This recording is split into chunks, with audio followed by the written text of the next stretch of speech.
Hi friends, आज मैं आपण सहित शेयर करी कि आम गुपचुप केमी तैयार करूँ। गुपचुप तैयार करने फास्ट आम नहीं जाता अटा। आम पैकेट अटा नहीं आप चाहिए खोला अटा नहीं पारे। अटा नहीं सारापर आम से सुजी। आम अटा जितनी क्वांटिटी देता सुजी से क्वांटिटी दबा। आम अटा 2 किलो नहीं से सुजी 2 किलो नहीं। अटा सुजी पकई सारापर से देवा मैदा। मैदा 1 किलो दबा माने अटा जितनी क्वांटिटी नहीं मैदा तार अधा नेबा।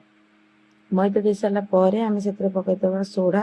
सोडा बेसी पकेबेनी कहीं सोडा बेसी तेल भिड़ी थाए से आम कम सोडा पकेबा। सोडा पकई सारापर आम भल भाव मिसईदबा कहीं सोडाटा भी भल मिसवा दरकार। सोडा को भल भाव मिसई सारापर आम आपको चकटी नवा। ध्यान रखिए जे यही चकटाटी को बेसी नरम बेसी टाइट करें। यह आम भल भाव मिसई सारा आम चाहिए जरी कि ओदा कपड़ा स्टोर कर कहीं कि समय ओदा कपड़ा रखा द्वारा से नरम हो जाए। आम जरी रखी था कहीं नरम दरकार थाए तो आम कि समय 10 ରୁ 15 मिनट रखी सारापर आम ये प्रोसेस छोट छोट गोला तैयारी करदे।